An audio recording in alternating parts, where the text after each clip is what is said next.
Assalamualaikum warahmatullahi wabarakatuh. Halo teman-teman, kembali lagi dengan saya Krisna Imaduddin. Kali ini saya akan membahas tentang proses pada sistem operasi. Yang pertama akan saya bahas adalah pengertian pada proses.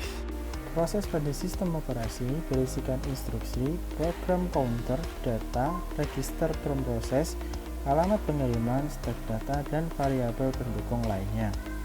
Berikut adalah pengertian proses. Yang pertama yaitu, proses adalah sebuah konsep utama pada sistem operasi, sehingga masalah manajemen proses adalah masalah utama pada perancangan sistem operasi.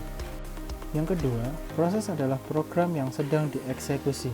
Yang ketiga, proses adalah unit kerja terkecil yang secara individu mempunyai sumber daya dan dijadwalkan oleh sistem operasi. Untuk kegiatan proses, sistem operasi berperan untuk mengelola segala proses pada sistem dan mengalokasikan sumber daya ke proses tersebut. Berbagai proses berjalan secara bersamaan, di mana setiap proses mendapatkan bagian-bagian memori dan kendali sendiri-sendiri, sehingga setiap proses memiliki dua prinsip di bawah ini. Yang pertama adalah independen. Adalah program-program tersebut berdiri sendiri, tidak saling bergantung dan terpisah. Yang kedua, one program at any instant adalah hanya satu proses yang dilayani oleh pemproses pada satu waktu. Pada multiprogramming, teknik penanganan proses adalah dengan menjalankan satu proses dan secara cepat berpindah ke proses lainnya atau bergiliran, sehingga menimbulkan efek paralel atau semu, atau yang biasa disebut dengan pseudo-parallelism. Selanjutnya adalah status proses. Status proses yang pertama adalah new, proses yang sedang dibuat. Kemudian yang kedua ada running, yaitu proses yang sedang dijalankan. Kemudian yang ketiga adalah waiting, proses sedang menunggu beberapa event atau kejadian yang akan terjadi, seperti penyelesaian input, output, atau penerimaan sebuah sinyal atau tanda. Kemudian yang keempat adalah ready, proses sedang menunggu untuk diproses oleh prosesor. Kemudian yang terakhir, yang kelima adalah terminated, proses telah selesai menjalankan tugasnya atau telah selesai dieksekusi. Untuk semua status proses bisa dilihat pada gambar yang tertera.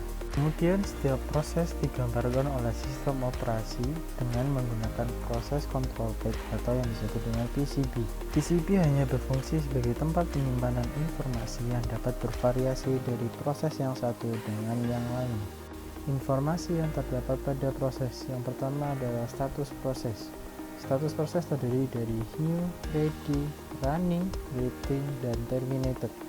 Kemudian yang kedua ada program counter, mengindikasikan address dari perintah selanjutnya untuk dijalankan pada proses. Selama program counter berjalan, status informasi harus disimpan pada saat terjadi interrupt. Pada gambar di bawah ini ditunjukkan switching proses dari satu proses ke proses selanjutnya. Informasi pada proses yang ketiga adalah CPU register. Jumlah dan jenis register tergantung pada rancangan arsitektur. Register terdiri dari akumulator, stack pointer, index register, general purpose register ditambah code information pada kondisi apapun. Kemudian informasi yang keempat adalah informasi penjadwalan CPU. Informasi ini berisi prioritas dari sebuah proses, pointer ke antrian penjadwalan, dan beberapa parameter penjadwalan yang lainnya. Kemudian informasi yang kelima adalah informasi manajemen memori. Informasi ini berisikan nilai dan limit register, page table atau segment table, tergantung dari sistem memori yang digunakan oleh sistem operasi. Kemudian yang keenam, informasi accounting. Informasi ini berisikan jumlah CPU dan real time yang digunakan, account numbers, time limits, jumlah pekerjaan maupun proses, dan lainnya. Kemudian yang ketujuh, informasi status input dan output. Informasi ini berisikan deretan input-output device yang dialokasikan untuk proses tersebut, deretan file yang dibuka, dan lainnya. Thank you for watching, dan apabila ada pertanyaan bisa ditanyakan di kolom komentar. Dan jangan lupa di subscribe juga ya channel ini. See you in the next video. Bye bye. Wassalamualaikum warahmatullahi wabarakatuh.